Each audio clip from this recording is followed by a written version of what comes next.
আজকে আমরা আয়রনের অভাবজনিত রক্তশূন্যতায় খাদ্যাভ্যাস কেমন হওয়া উচিত সে বিষয়টি নিয়ে আপনাদের সামনে কিছু পরামর্শ দিব। সাধারণত আমাদের শরীরে পর্যাপ্ত আয়রন জাতীয় খাবার যদি আমরা গ্রহণ না করি সেই ক্ষেত্রে দেখা দিতে পারে আয়রনের অভাবজনিত রক্তশূন্যতা, অথবা আমরা পর্যাপ্ত পরিমাণে আয়রন জাতীয় খাবার খাচ্ছি কিন্তু সেটি শরীরে শোষিত হচ্ছে না বা শরীর থেকে বর্জ্যের মাধ্যমে বের হয়ে যাচ্ছে।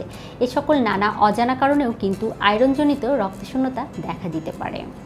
আয়রনজনিত রক্তশূন্যতা দেখা দিলে আমাদের সর্বপ্রথমে যে কাজটি করতে হবে, আমাদের খাদ্য তালিকায় অন্তর্ভুক্ত করতে হবে আয়রন জাতীয় খাবারের উৎস। আয়রন জাতীয় খাবার আমরা সাধারণত দুটি উৎস থেকে আমাদের শরীরে পেয়ে থাকি। একটি হচ্ছে হিম জাতীয় আয়রন খাবারের উৎস, আরেকটি হচ্ছে নন হিম জাতীয় খাবারের উৎস। হিম জাতীয় আয়রন আমরা সাধারণত গরুর মাংস, খাসির মাংস, গরুর কলিজা, খাসির কলিজা, মুরগির মাংস, ডিম ইত্যাদি এবং সামুদ্রিক মাছ থেকেও পেয়ে থাকি।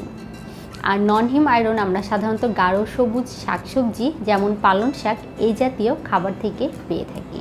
আমরা যদি আমাদের খাদ্য তালিকায় নন হিম জাতীয় খাবার অন্তর্ভুক্ত করি সেই ক্ষেত্রে কিন্তু অবশ্যই সাথে এক টুকরো লেবু বা ভিটামিন সি এর যে কোনো উৎস রাখতে হবে, কারণ নন হিম জাতীয় আয়রন শরীরে খুব ভালোভাবে শোষিত এবং কাজ করার জন্য আমাদের ভিটামিন সি প্রয়োজন হয়।